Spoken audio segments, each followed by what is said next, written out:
기도하겠습니다. 은혜로우신 아버지, 참으로 우리의 마음이 갈급합니다. 오늘도 생수와 같은 말씀을 주셔서 우리 심령이 살아나게 도와주시고 이 마지막 때 하나님께 아름답게 쓰임받는 일꾼들로 저희들을 사용하여 주시옵소서. 예수님 이름으로 기도하옵나이다. 아멘. 자, 오전 예배에 이어서 오후 예배도 양과 어린 양의 전쟁을 통해 우리에게 가르치고자 하는 게 무언가? 그것은 바로 진리의 성령이 오셔서 바로 그런 것들을 가르치기 위함이라고 여러분에게 말씀을 드렸습니다. 어린 양의 삶과 용의 삶, 어느 쪽이 쉬울 것 같습니까? 마가복음 3장 27절에 보면 우리는 전에는 강한 자, 즉 마귀의 편안한 소유물이었다고 그렇게 기록을 하고 있는 것을 볼 수 있습니다. 우리는 실제 용의 삶이 훨씬 편할 뿐만 아니라 어린 양의 삶은 우리 힘으로 불가능하기 때문에 그 어린 양의 삶을 가리키기 위해서 진리의 성령이 우리에게 오셨다는 것입니다. 따라서 우리가 예수를 믿고 성령을 받게 되면 우리 안에 필연적으로 이 옛사람과 또 성령에 의하여 새 사람의 전쟁이 일어난다는 사실은 누차 여러분에게 말씀을 드렸죠. 그런데 반드시 그 어린 양의 편을 들어야 되는데 그게 우리 힘으로 불가능하다는 것입니다. 그래서 성령에 붙잡히지 않고 성령에 충만받지 않고는 우리가 그 어린 양을 인정할 수 없을 뿐더러 어린 양의 삶을 살아갈 수 없다는 사실을 여러분에게 말씀을 드렸어요. 따라서 항상 우리는 이 안에서 일하는 영적 전쟁에 있어서 양의 삶의 편을 들어야 되는데 그것이 우리 힘으로 되지 않기 때문에 바로 하나님께서 은혜의 방편이라는 수단을 우리에게 주신 것입니다. 그것이 바로 말씀과 기도와 성례인 것입니다. 항상 우리는 그런 가운데서 우리 자신이 맡겨질 때 바로 그 성령을 통하여 우리가 양의 삶을 선택할 수 있다는 사실을 우리가 기억을 해야 됩니다. 바로 이 말씀과 기도, 그것이 바로 이 교회의 공적 예배라는 사실을 여러분이 잘 기억하시길 바랍니다. 그래서 예배의 승리한 자가 인생의 승리한 자라고 제가 교회 주보 표지에 첫 번째 그 말씀을 써놓은 이유가 거기 있습니다. 마귀는 항상 우리의 실수와 어떤 실패를 거듭거듭 체험케 함으로 말미암아 스스로 자포자기한다는 사실을 아십니까? 육상동물 중에서 가장 크고 힘이 센 동물이 아마 코끼리일 것입니다. 이런 그 거대한 코끼리를 어떻게 길들인 줄 여러분 아십니까? 그 코끼리 목에 엄청나게 굵은 쇠사슬을 내어 기둥에 묶어둡니다. 그러면 그 코끼리는 그것을 견디지 못하고 야생의 습성처럼 그걸 끊으려고 몸부림을 치겠죠. 그러나 시간이 갈수록 그 자기 힘으로 끊어지지 아니하는 사실을 자꾸 깨달아 갈수록 스스로 포기하게 됩니다. 이렇게 그 기세가 꺾인 후에는 쇠사슬을 벗기고 그거보다 훨씬 얇은 동아줄을 목에 메어놓더라도 그 동아줄에 그 거대한 코끼리가 제어가 된다는 사실을 우리가 알아야 됩니다. 따라서 우리의 실수와 실패가 많아짐에 따라서 이 마귀가 우리를 자포자기하게 만듭니다. 근데 그러할 때 우리를 일어나게 할 수 있는 것은 바로 성령의 바람인 것입니다. 우리를 깨어서 일으키고 각성케 하시고 힘을 주시는 분이 바로 성령이라는 사실을 여러분들이 아셔야 됩니다. 따라서 그 성령을 경험케 하는 것은 바로 기도와 말씀, 다시 말하면 예배라는 사실을 여러분이 분명히 인식하셔야 됩니다. 예배를 등한히 하고서는 절대 신앙생활에서 승리할 수가 없다는 사실을 여러분이 절실하게 느끼셔야 한다는 것입니다. 오전에 말씀드렸지만 이 바람이라는 그 단어와 성령이라는 단어가 푸뉴마 같은 단어가 쓰입니다. 그러니까 주님께서는 성령을 바람으로 비유하여 우리에게 설명하는 모습을 여러분에게 말씀을 드렸죠.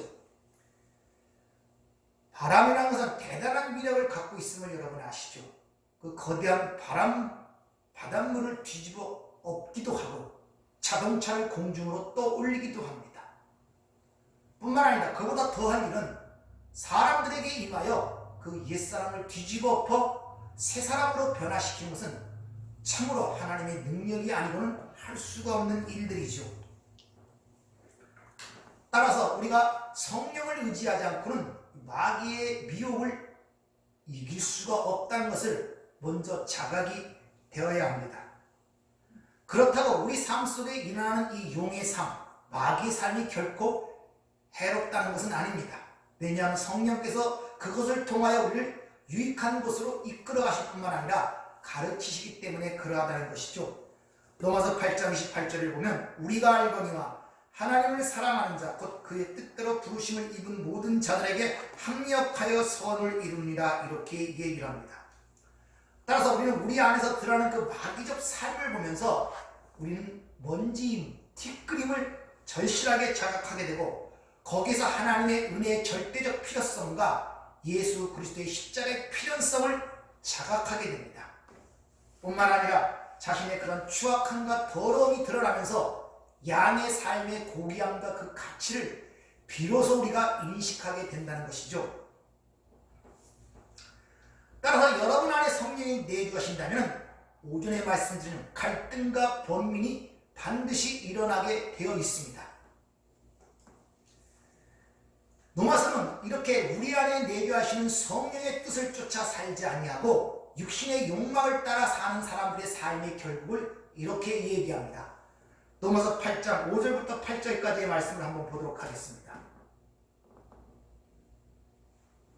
육신을 따르는 자는 육신의 일을, 영을 따르는 자는 영의 일을 생각하나니 육신의 생각은 사망이요 영의 생각은 생명과 평안이니라. 육신의 생각은 하나님과 원수가 되나니 이는 하나님의 법에 굴복하지 아니할 뿐 아니라 할 수도 없습니다. 육신에 있는 자들은 하나님을 기쁘시게 할 수 없느니라. 여기서 분명히 얘기하죠. 육신의 생각은 사망이고 영의 생각은 생명과 평안이라는 것입니다. 그리고 육신의 생각은 하나님과 원수가 된다고 분명히 밝히고 있는 것을 우리가 볼 수 있습니다. 따라서 우리 안에 성령이 있다면 우리 삶이 여러분들이 일반적으로 생각하는 것처럼 항상 기쁘고 즐겁고 평안하고 그런 삶이라는 보편적인 생각들을 버리셔야 됩니다. 고통스럽기도 하고 고민스럽기도 하고 갈등도 느끼고 바로 그 자체가 여러분 안에 성령이 내주하신다는 증거인 것입니다. 따라서 우리는 거기서 계속 살 수가 없죠. 그러므로 그 번민과 갈등을 우리가 벗어나야 돼요. 그래서 하나님께서 그를 벗어날 수 있는 방법을, 그 대체적 방법을 우리에게 주셨는데 그것이 바로 은혜의 방편인 말씀과 기도와 예배라는 사실을 여러분들이 아셔야 됩니다. 따라서 우리는 이 예배하는 가운데 참석하여 같은 신앙 속에서 서로 신앙의 친구들을 만나 고민을 얘기하고 서로 의견을 얘기하는 가운데서 바로 그런 번민과 갈등에서 벗어날 수 있다는 것을 여러분이 잘 아셔야 됩니다. 따라서 이런 영적인 예배 속에서, 이런 노출 속에서, 이런 관계 속에서만 벗어날 수가 있는 것이지, 이것이 세상에 얘기하는 여러 가지 쉼과 세상적 안락과 편안함을 통하여 그런 번민과 갈등을 절대 벗어날 수 없다는 것을 여러분이 잘 아시길 바랍니다. 이런 예들을 한 가지 예를 통해서 한번 생각해 보도록 하겠습니다. 마태복음 15장에 보면 가나안 여인과 귀신 들린 딸의 이야기가 기록이 되어 있습니다. 그 내용을 한번 들어보도록 하죠. 마태복음 15장 21절 이하의 내용을 한번 보도록 하겠습니다.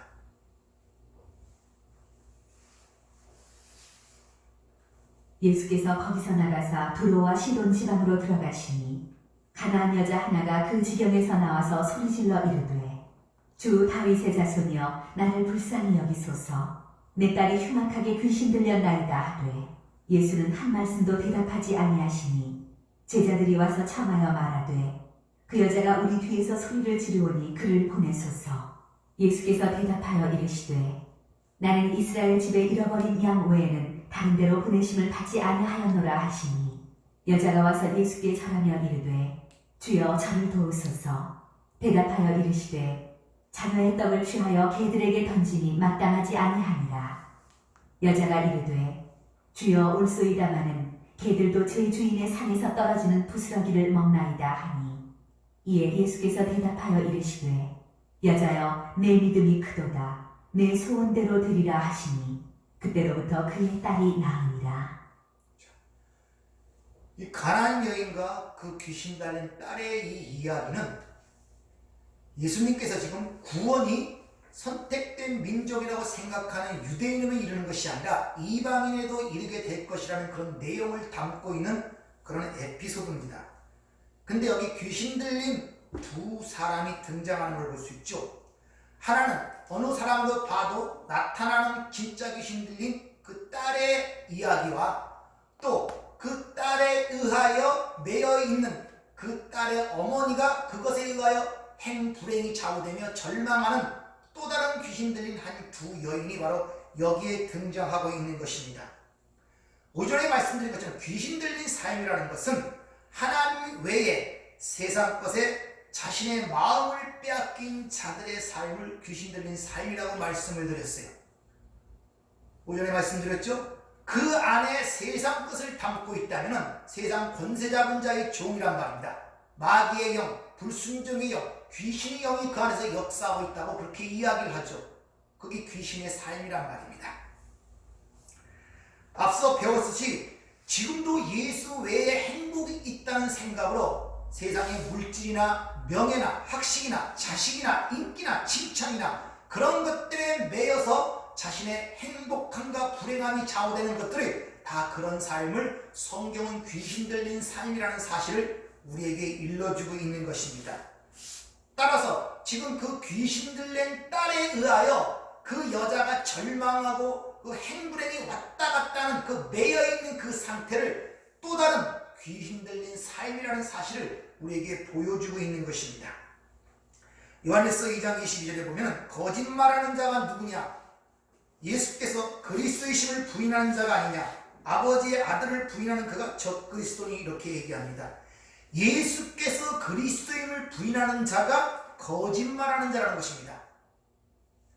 거짓말하는 자가 누굽니까? 마귀라 그랬잖아요. 주님이 너희 아비 마귀 거짓말하는 자.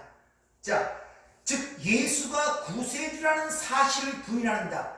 다른 말로 얘기하면 예수에 의하여 행복과 불행이 수여받지 못하고 다른 것에 의하여 자신의 행복과 불행이 좌우된다고 생각하는 자의 삶이 바로 거짓말하는 자의 삶이라는 것입니다. 그게 마귀란 말입니다. 따라서 그들이 거짓말하는 자들뿐만 아니라 그것이 적그리스도이며 마귀의 세력이기 때문에 지금 그렇게 세상 것에 묶여있는 그 여인의 상태를 주님이 지금 뭐라고 지칭하시느냐? 개라고 얘기하고 있음을 여러분이 아셔야 됩니다. 이 개라는 말은 어떤 선택적 위치에 있는 유대인과 대조되는 이방인을 지칭하는 것도 그런 의미도 있지만 생명의 떡이신 예수 그리스도를 부인하고 세상에 있는 돈, 명예, 자식, 칭찬, 인기 등의 마음을 빼앗겨 거기에 살아가는 모든 아담의 후손들을 지칭하는 말이 또 개라는 말 속에 함의하고 있는 내용인 것입니다. 하나님의 은혜를 입지 못한 사람들은 다 그렇게 살다가 가는 거예요. 그러한 상태, 하나님의 선택에 제외된 그런 상태를 바로 개라는 말로 지금 이야기를 하고 있는 것입니다. 그래서 성경은 굳이 이 사건이 기록될 때 시돈과 두론 지방, 즉 이방 지방의 가나안 여인이라고 그렇게 지명하여 이 얘기를 하고 있는 것입니다.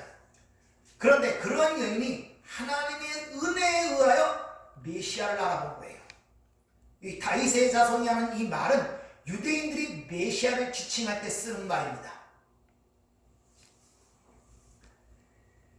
무엇을 부탁하는가 하면 귀신 들린 딸의 이야기를 하면서 자신을 불쌍히 여겨달라, 자신을 도와달라 그렇게 이야기를 하는 것입니다. 이 여인은 단순히 지금 어떤 것을 얘기하냐 하면은 이 딸의 병을 고쳐달라고 그러는 것이 아니라 그 딸에 매여 있는 자신의 상태를 지금 주님께 해방시켜달라고 이야기를 하고 있다는 것을 여러분이 유념을 하셔야 돼요. 그렇게 세상에 의하여 매여 있는 상태를 귀신 들린 삶이라고 얘기하는 것입니다. 성경에서 개가 의미한 바를 한번 찾아보면 구약에서 그리스도의 원수 및 사탄의 세력을 개라고도 얘기하고 이사야 56장을 보면 거짓 선지자를 개라고도 얘기하고 잠언서 26절을 보면 미련한 자를 개라고도 얘기하며 또 시편 59편을 보면 악한 사람들의 지칭할 때 개라는 단어를 사용하는 것을 볼 수 있습니다. 그래서 주님께서 마태복음 7장에 거룩한 것을 개에게 던지지 말라 이렇게 말씀하시죠. 그렇게 개 상태에 있는 그 여인이 주님에게 지금 뭘 구하냐? 떡을 간구하고 있다는 거예요. 생명의 떡. 오늘 이 15장 앞절에 보면 오병의 기적이 나와요. 그러니까 이 여인은 이미 오병의 기적을 통해서 그분이 누군가를 알았다는 그런 암시가 여기에 있다는 것입니다. 우리가 요한복음 6장을 공부하면서 예수가 생명의 떡이고 하늘의 떡이신 분임을 우리는 배웠지 않습니까?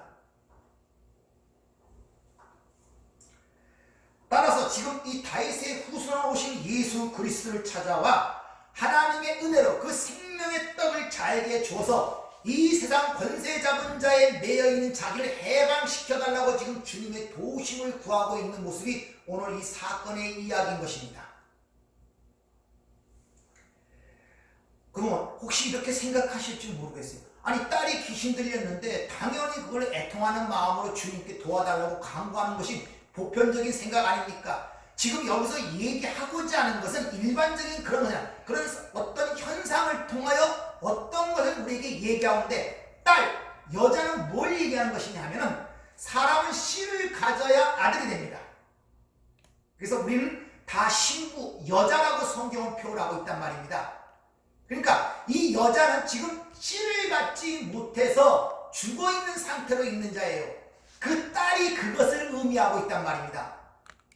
그러니까 그 딸이 아무리 자기가 노이고 해도 자기 스스로는 거기서 새 생명을 가질 수가 없기 때문에 바로 주님에게 그 생명의 떡, 그 씨를 내게 달라고 요구하는 모습이 여기서 드러나는 거예요. 그래서 여자가 자궁에 그 난자가 씨를 받지 못하면 하혈을 하고 내중에 땅으로 쏟아버리죠. 그걸 부정하다 그래요. 그 살아있다고 하나 살아있는 생명체가 아니라면 반드시 씨를 받아야 그가 생명으로 새롭게 잉태되는 것입니다.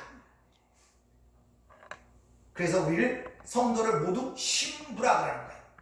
그리고 유일한 남자는 그 생명의 씨를 가신 예수가 우리의 유일한 남편으로 성경은 우리에게 설명하고 있음을 여러분이 잘 기억하시길 바랍니다. 따라서 여러분은 지금 어디에 묶여있는가를 스스로 한번 살펴보세요. 다시 말하면 내가 행복과 불행이 뭐에 의하여 좌우되는가를 보면 그거에 매여 있는 거예요. 내가 자식 때문에 행불행이 왔다 갔다 하면 여러분 지금 예수 그리스도에게 매여 있는 것이 아니라 자식에게 매여 있는 것입니다. 돈이나 물질과 명예에 의하여 내 행복과 불행이 좌우된다면 여러분 거기에 매여 있는 것이지 예수 그리스도에게 매여 있는 것이 아니란 말입니다. 그것이 귀신의 삶이라고 그렇게 이야기를 하고 있단 말입니다. 즉 나에게 행복과 불행을 주는 자가 주는 분이 누구인가를 돌이켜보시면 내가 어디에 매여 있는가를 여러분이 잘 아실 수 있다는 것입니다.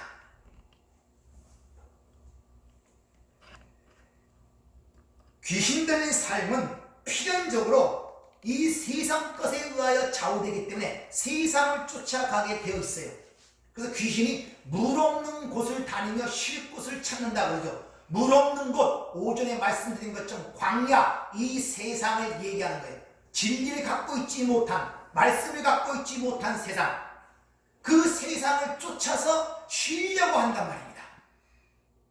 당연히 세상과 벗대려고 그러죠. 그래서 초대에 말씀드린 것처럼 육신의 생각은 사망이라는 것입니다.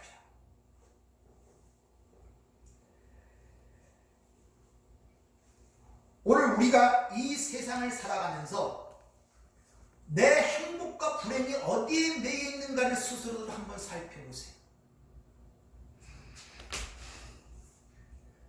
성경은 우리 성도는 예수께 매여 있어야 함을 분명히 우리에게 일러주고 있습니다. 골로새 2장 19절에 보면 온몸이 머리로 말미암아 마디와 힘줄로 공급함을 받고 연합하여 하나님이 자라게 하심으로 자라나니라 이렇게 기록되어 있는 걸 볼 수 있죠. 즉 성도의 삶의 행복과 불행은 그 수요자는 교회의 머리 대신 그리스도로부터 우리에게 부여된다는 것을 성경은 가르쳐주고 있어요. 그분을 공급함을 통하여 우리가 자라고 성장하는 것이지 결코 세상으로 오는 것로부터 우리가 성장하고 자라지 않는다는 것을 분명히 일러주고 있다는 것입니다. 주님은 그 여인에게 찬사를 보내시죠. 여기 보면은 메갈리스 피스티스, 메가톤급 믿음, 큰 믿음이라고 이 여인을 칭찬하는 것을 볼 수 있습니다. 근데 그 여인이 왜 주님에게 그런 칭찬을 받습니까? 앞서 보면 여러 가지만 자기가 이 세상에 매여 있는 귀신 들린 자라는 사실을 인정할 뿐만 아니라 그런 상태가 개의 상태라는 것을 자기가 깨닫고 거기에서 매어날 수 있는 유일한 길은 생명의 떡인 주인의 산에서 떨어지는 생명의 떡을 먹어야만이 안다는 사실을 깨달았던 거예요. 그리고 그걸 믿음으로만이 받아야만이 내가 여기서 해방될 수 있다는 걸 알았기 때문에 그 믿음을 메갈레 피스티스, 메가톤급 믿음이라고 주님이 칭찬하는 모습이 기록이 되어 있는 것입니다.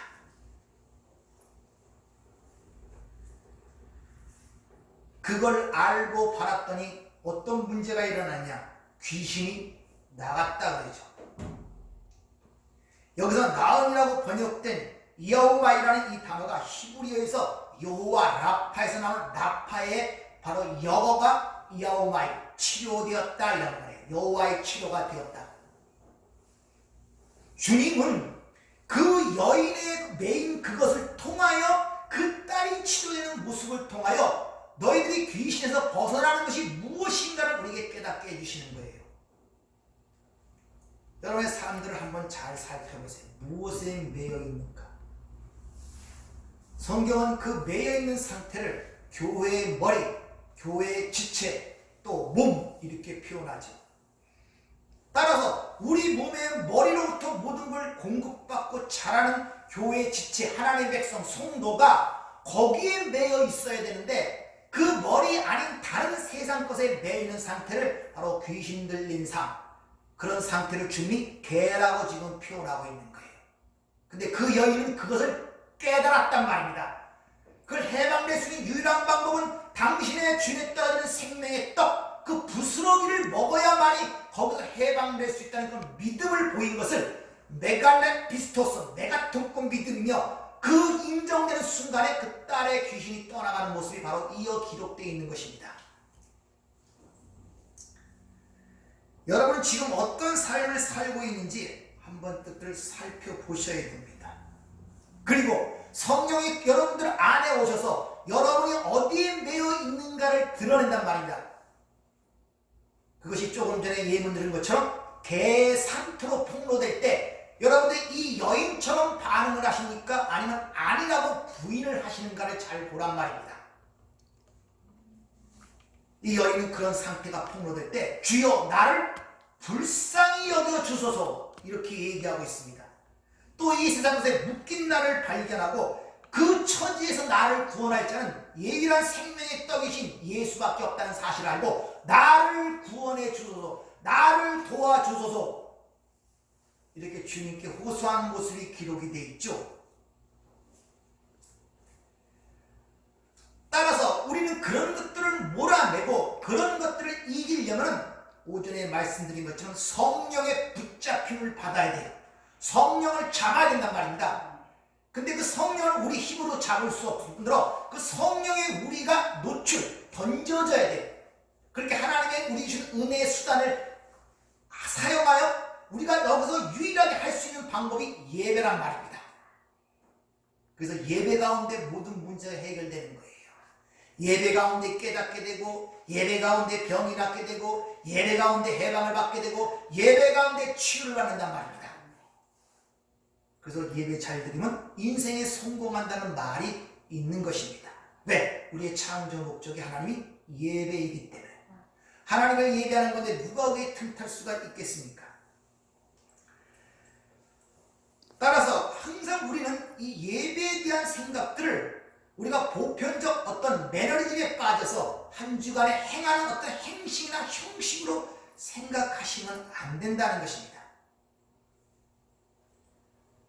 따라서 이 공예배에 반드시 참석하여 거기서 하나님의 말씀 가운데, 찬양 가운데, 기도 가운데 우리 자신을 던지고 그 가운데 불과 검 같은 성령에 체험하고 그런 가운데 한 지체를 이루는 성도끼리, 믿음의 사람끼리 서로 위로하고 격려하고 용기를 주는 가운데 여러분의 삶의 아픔과 고통들이 거기서 치유가 되는 것입니다.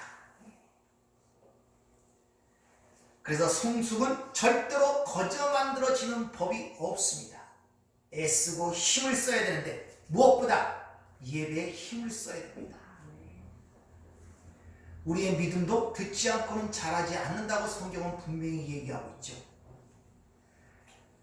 따라서 우리 안에 계신 성령을 인식하고 꼭 붙잡아서 그분의 뜻대로 살아내기 위해서는 말씀과 기도 그리고 예배를 향한 우리의 열심이 반드시 거기에 수반이 되어야 합니다. 사실 세상에서도 공부 잘하는 학생들은 공부를 열심히 하는 자들이지 팽팽 노는 자들이 공부 잘하는 거 봤습니까? 세상 학식도 그렇고 세상의 힘도 그런데 하물며 하나님 나라의 백성으로서 영적 힘과 능력을 얻으려면 그게 입만 벌리고 있다고 되는 것이 아닌 것입니다. 누구만 따라 감 떨어지길 바라면서 감 밑에 앉아서 입만 벌리는 그런 상태가 아닌 것을 여러분이 잘 인식을 하셔야 돼요. 베드로전서 5장 8절 이하에 보면 이 용의 실체가 이렇게 얘기합니다. 근신하라 깨어라 너희 대적마귀가 우는 사자와 같이 두드러며 삼킬 자를 찾나니 너희의 믿음을 굳건하게 하며 그들을 대적하라. 이는 세상에 있는 너희 형제들도 동일한 고난을 당하는 줄 알미니라. 우는 사자와 같이 달려든 내 마귀가 그걸 어떻게 우리가 대처를 하겠습니까? 오전에 말씀드린 것처럼 눈으로 보입니까? 그리고 그 마귀가 댕길 때 우리의 적으로 보이게 다가올 것 같은 걱정을 안 하죠. 가장 친밀한 방법으로, 가장 멋있는 방법으로, 가장 매력적인 방법으로 우리에게 다가오는 것이에요. 그래서 근신하라 깨어라 말씀하고 있단 말입니다. 따라서 성령께서 성령 앞에서 우리의 자신이 모든 게 노출될 때, 내 모든 걸 열어놓을 때, 내 모든 걸 그 앞에 내려놓을 때 우리의 그런 부분들이 하나하나 드러나게 되고 그런 부분들이 예리한 검에 의하여 잘려져 나갈 때 그게 고통이지만 그것을 이긴 자에게는 큰 승리의 기쁨과 치유의 능력이 그 삶 속에 임한다는 사실을 아셔야 돼요.